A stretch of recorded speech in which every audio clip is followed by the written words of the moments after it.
looking at these flowers here. It's a delphinium, annual delphinium. But this particular one, I bought it. And I thought that was a perennial delphinium, but it turns out this is called Larkspur, and it's annual, but behavior is very strange. You know, last year when I got a seed, I scattered here, hoping that's gonna grow, but only grow like a less than like 1 foot. They start to flower, and when they after flowering, they form the seed like this, and the seed scattered. So that particular seed scattered start to grow probably about November or December even, and whole winter growing in the cold. And of course, when it's tremendously cold, like 15 degrees or 10 degrees or something, they kind of die because of the cold weather. But some of them survive, and they survive all through the winter, and then they start to grow in the spring tremendously, just like this. And it's about maybe probably 4 feet to 5 feet they grow, and the flowers are tremendously beautiful. And but you need stakes also, because it's like a very flimsy stems, and this is very windy area here, and so they need some stakes. So I have these stakes here and there supporting them. But I thought, very, very interesting to see this particular annual. It's like a annual, because it starts to grow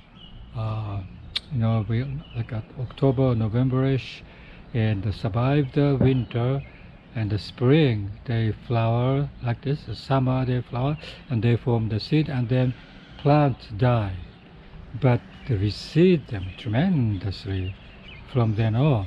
So yeah, I'm wondering, this particular seed pod is gonna pop up and then they're scattered here. And as you know that they don't follow the rules of where they go in the garden, so they pop up everywhere. So that's another thing that you really have to control them. And last year, since I don't have much plants or anything, I got this sunflower, annual sunflower, which is a wild weed here. But I brought those annual sunflower seeds from Colorado, I think, and they start to grow here, and so that constantly coming up like this. This is annual sunflower. It's not bloomed yet, but constantly getting bigger and bigger, and then start flowering in mid-summer, I would say. And this yellow flower is called the goldweed. Also, I got it from Colorado, and I harvested this wild weed seeds from wild, and I scattered here. And so first year I scattered, and then they start to grow. I think probably that could be like a May or June I scattered. And last year this particular plant became very, very big and tall. But this year, for some reason, they stay small, dwarf type of statue here. So I thought that was very, very interesting. It's very different from the Larkspur, for example. Larkspur was very tiny last year, but this year it's very, very tall. And so this goldweed, I think, yeah, I have no idea why they're behaving like this.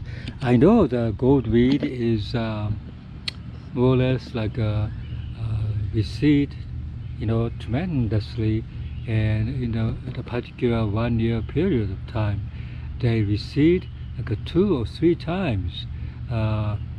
They grow from seed, and so my understanding when I was in Colorado, the first batch is early spring flower like this, and but it's very, very healthy, a big growth there. Then midsummer, the another, those things seeded, reseeded, and grew, and quite a good size too. But second or third, like a reseeding, the plants also die winter time, and therefore they have to bloom, and that's why toward the end of the season the plants are very tiny like this. But that was my understanding, toward the end of the season plants become very tiny, minuscule size, and but here this year everything, nothing growing bigger. So yeah, that's very, very interesting.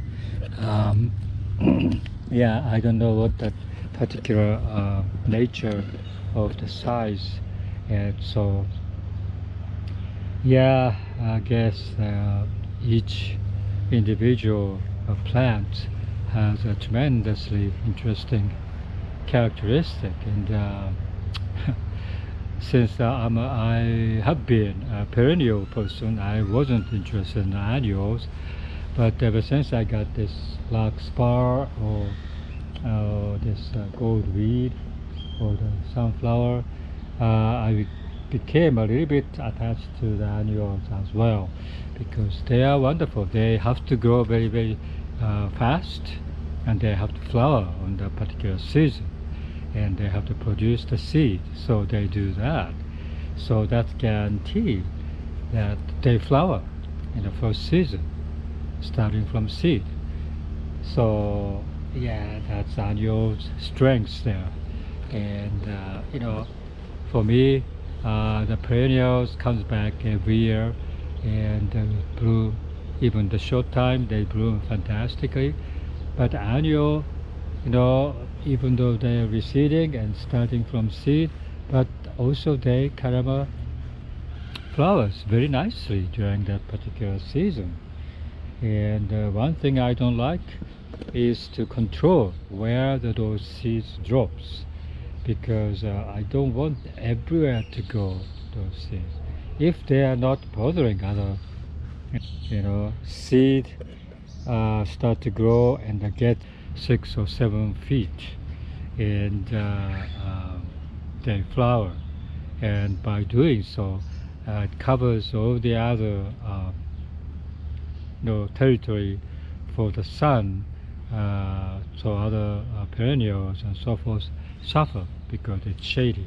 And also I think annual sunflower emit some kind of a chemical in the ground or in the air, I don't know, to deter the other plants to grow.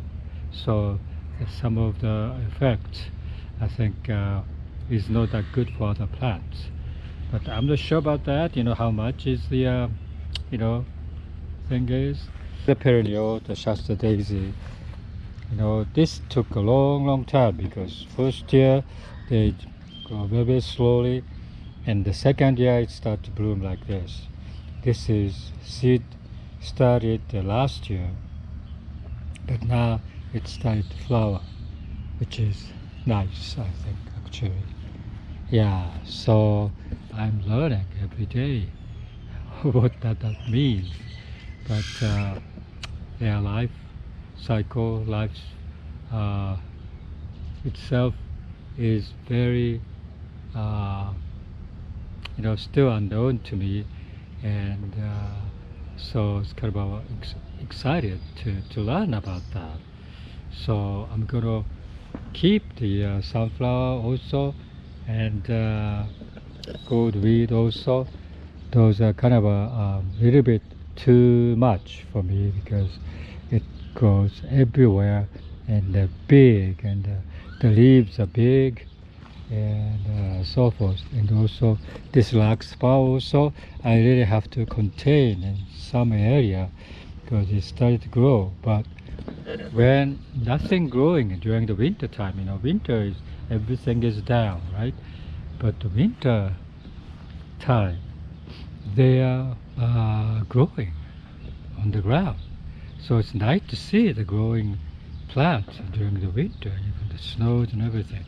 So that's another benefit of this larkspur there. The last year, one of my neighbors who is also the gardener, avid gardener, who has lots of plants in her house. So she started to give me one by one some of the plants cutting. And so one day she came over with this twig of this canna. This is canna, and she started to put it on the soil here and there. And now it started to grow here like this. So yeah, that's also very interesting.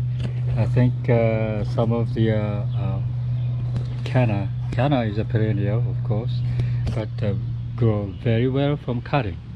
And I did so many cutting for roses and some other plants. The same person who gave me the canna also have a beautiful rose, Sally Holmes, in the backyard. So when I visited her house, and I thought, wow, it's blooming spectacularly this spring. Probably sometime is in April or May or something like that. So well, can I have a twig? So she snipped the twig for me, and I put the cuttings on the ground. So that particular thing, I think it started to grow because this one had the growth already started to grow here. So I think this one gonna survive, and this one doesn't have any buds yet, but I think it comes up because I think I see some of the growth at the tip of this junction.